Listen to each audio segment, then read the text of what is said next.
여러분, 한번 상상해 보세요. 내가 정말 좋은 뜻으로 신을 위해서 뭔가를 하려고 했는데 바로 그 자리에서 목숨을 잃는다면요? 이게 실제로 있었던 일입니다. 온 나라가 기뻐하던 축제가 순식간에 비극으로 변해버린 사건이죠. 정말 도대체 뭐가 잘못됐던 걸까요? 오늘 그 고대의 미스터리를 한번 파헤쳐 보겠습니다. 자, 그래서 오늘 우리는 이 4가지 단계를 차근차근 밟아볼 거예요. 먼저 이 사건의 중심에 있는 언약궤가 대체 뭔지 알아보고 그 다음에 대체 무슨 끔찍한 실수가 있었는지 살펴볼 겁니다. 그리고 그 실수를 통해서 뭘 깨달을 수 있는지, 마지막으로 이 수천 년 전 이야기가 바로 오늘 우리에게 어떤 의미가 있는지까지 깊이 들어가 보겠습니다. 네, 그럼 첫 번째 이야기부터 시작해 볼까요?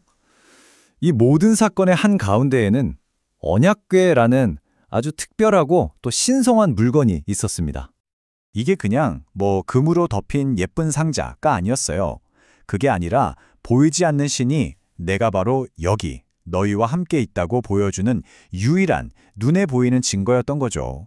그러니까 그 상징성이 어마어마했던 거예요. 그래서 정말 엄격한 규칙이 있었습니다.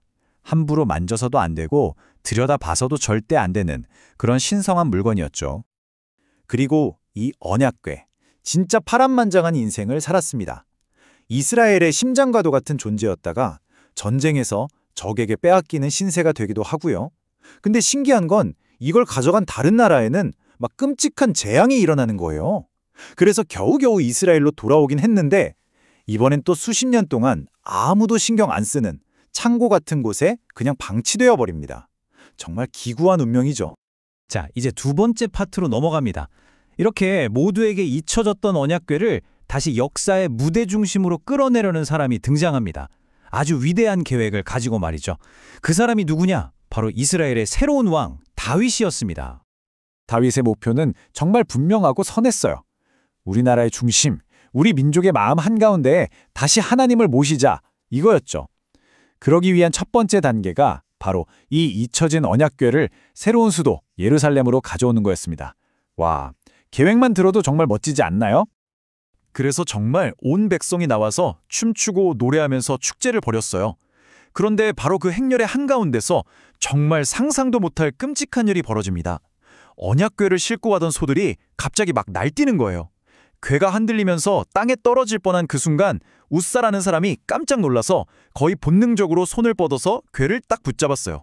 그런데 바로 그 순간 웃사가 그 자리에서 죽고 맙니다. 축제가 순식간에 장례식장이 된 거죠. 아니, 이게 정말 이해가 안 가지 않으세요? 동기도 좋았고 목표도 거룩했잖아요. 심지어 웃사는 그 신성한 궤가 땅에 떨어져서 망가질까봐 그걸 지키려고 했던 건데 도대체 왜 이런 끔찍한 결과가 나온 걸까요? 바로 이 부분이 이 이야기의 핵심 미스터리입니다.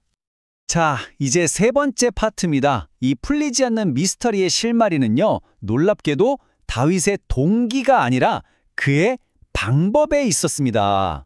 바로 이 화면이 모든 걸 보여줍니다. 보세요. 첫 번째 시도 때 다윗은 세상의 방식을 따랐어요.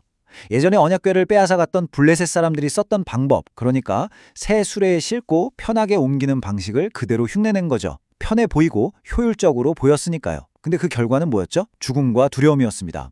큰 충격을 받은 다윗이 몇 달 뒤에 두 번째 시도를 하는데요. 이번엔 완전히 달렸습니다. 성경을 다시 꼼꼼히 찾아보고 하나님이 정해주신 방법, 즉 레위 지파 제사장들이 직접 어깨에 메고 옮기는 그 방식을 그대로 따른 거예요. 그랬더니 결과가 어땠나요? 온전한 축하와 축복이었죠. 사실 그 사이에 다윗에게 아주 중요한 깨달음의 계기가 있었어요. 첫 번째 시도가 실패하고 나서 언약궤를 오베데돔이라는 사람 집에 잠시 맡겨뒀거든요.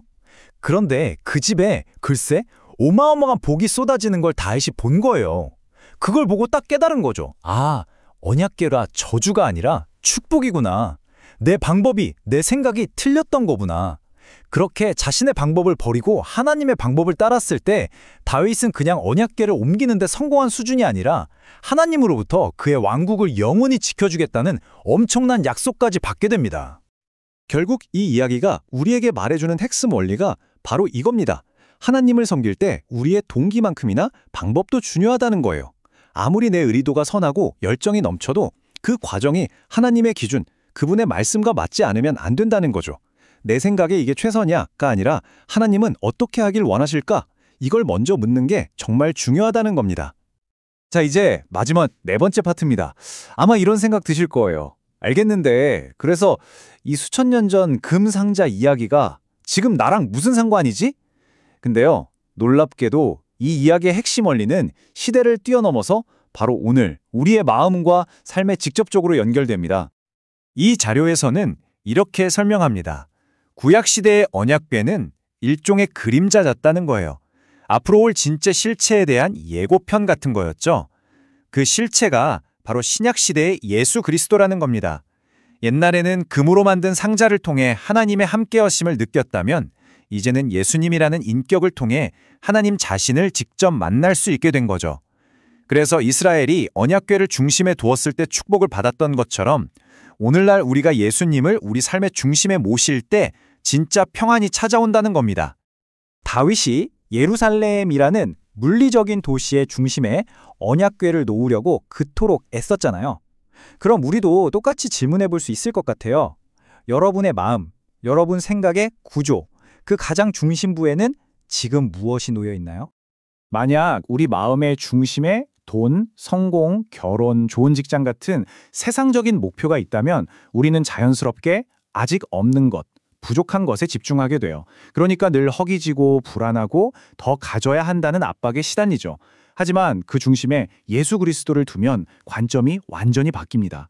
없는 것이 아니라 이미 내게 주어진 것에 집중하게 되거든요. 거기서부터 오는 감사, 그리고 어떤 상황에서도 흔들리지 않는 깊은 평안과 안정감을 얻게 된다는 것이 이 이야기의 오늘날 버전인 셈이죠. 예수님이 직접 하신 이 말씀이 그 차이를 정말 명확하게 보여주는 것 같아요. 내가 너희에게 주는 평안은 세상이 주는 것과는 다르다. 여기서 말하는 평안은 문제가 해결돼서 느끼는 그런 일시적인 안도감이 아니에요. 어떤 폭풍우 속에서도 내 존재의 중심을 꽉 잡아주는 그런 근원적인 평안을 약속하시는 거죠. 결국 이 다윗과 웃사의 이야기는 수천 년의 시간을 건너와 오늘 우리 각자에게 이렇게 묻고 있습니다. 당신은 지금 무엇을 쫓고 있나요? 당신이 정말로 원하는 그 평안은 세상이 주는 것인가요? 아니면 예수님이 주시는 것인가요?